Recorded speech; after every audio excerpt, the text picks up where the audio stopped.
Bienvenue aux recettes chez Karine. Je le sentais que vous étiez dû. Puis moi, je suis due aussi, hein. Je commence à devenir une poire. Et oui, un fruit, mes amis. Écoutez, ma voisine hier m'a pris en photo. Et étant donné qu'elle est plus petite que moi, c'était épouvantable. J'ai eu un choc. J'ai dit, t'es-tu encore au régime? T'es-tu encore au régime? Ben oui! À chaque mois de février, je vais au régime. Bah!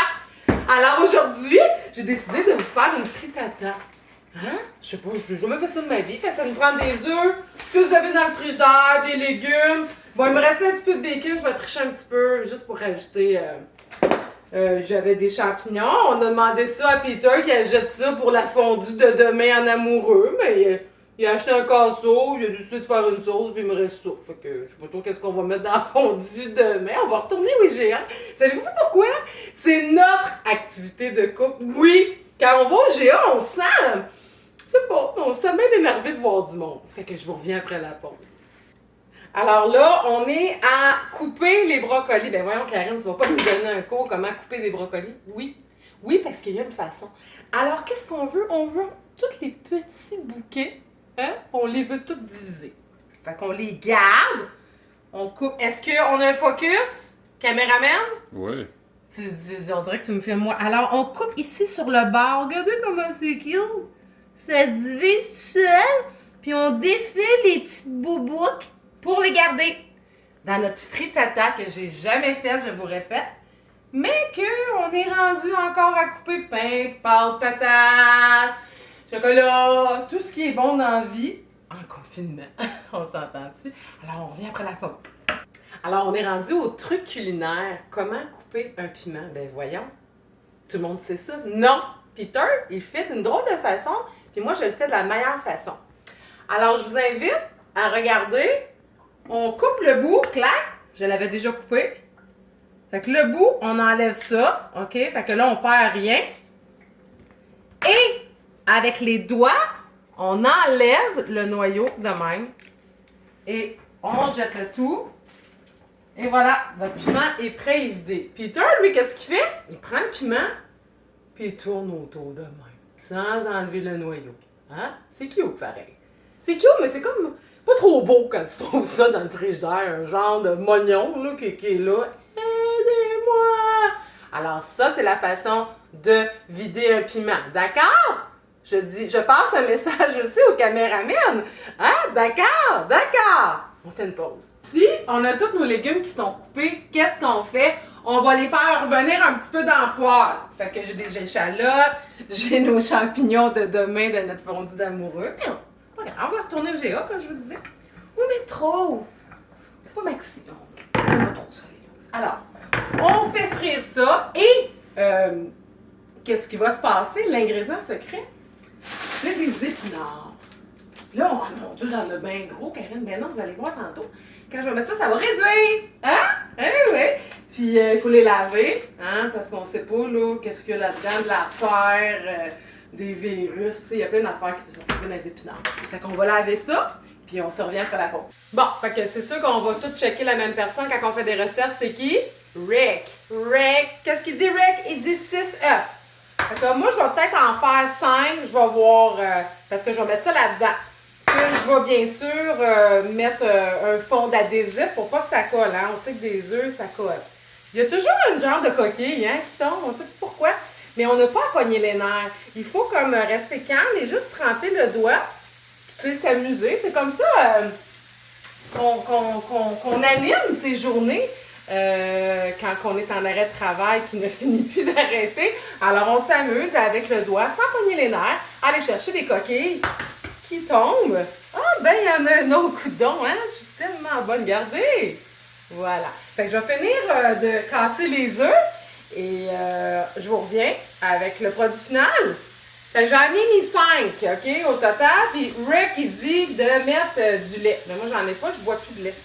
Je bois plus de fromage, rien finalement. On coupe dans tout. Quand on est après devenir une poire, c'est ça qui se passe. On coupe.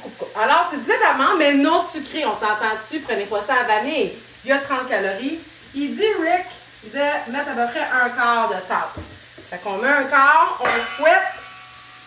Et avant ça, on prend les épinards et je vous invite à regarder. Et non la poire, mais bien, qu'est-ce que ça fait? Alors, on garoche ça là-dedans. Mon Dieu, t'en mets beaucoup, Karine. Vous allez voir, ça va réduire. On sert, on poivre.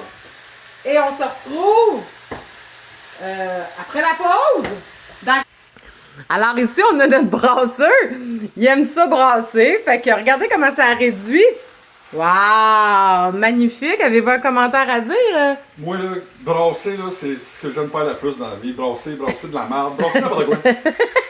On s'amuse comme on peut, hein? Ben oui. Ah oui! À plus! Alors, c'est prêt. On va y aller étape par étape. J'ai mis un peu de bacon. Finalement, j'ai mis 6 œufs avec un peu de lait d'amande. Puis je vais rajouter aussi un peu de poudre à pâte. C'est que ça m'est comme venu dans la tête. Quand je parle de Rick, Peter, il dit c'est qui ce Rick? C'est Ricardo, on s'entend. C'est notre référence au Québec, là. Toutes les filles qui cuisinent, et les hommes aussi, même Peter, se réfèrent à Ricardo, notre super chef.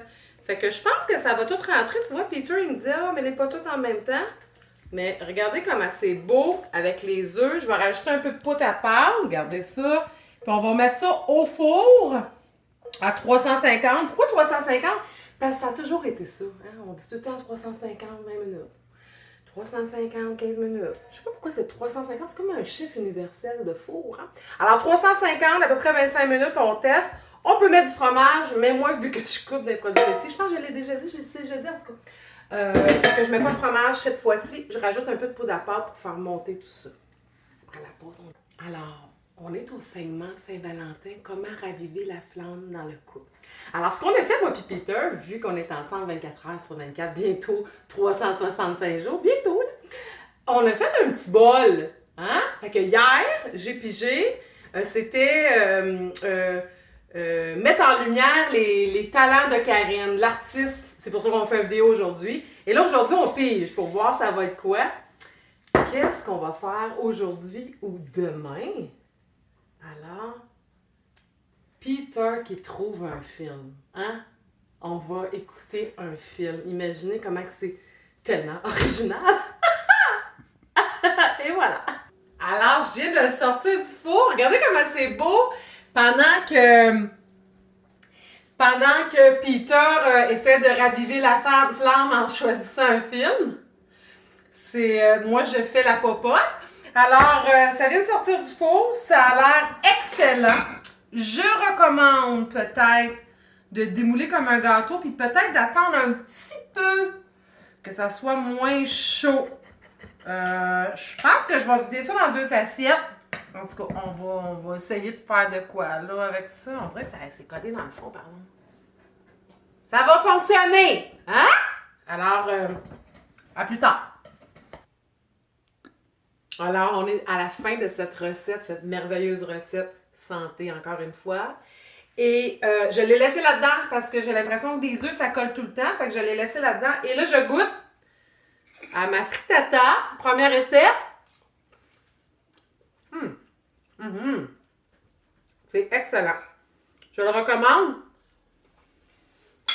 Vous allez fondre comme neige au soleil. À plus. Bye!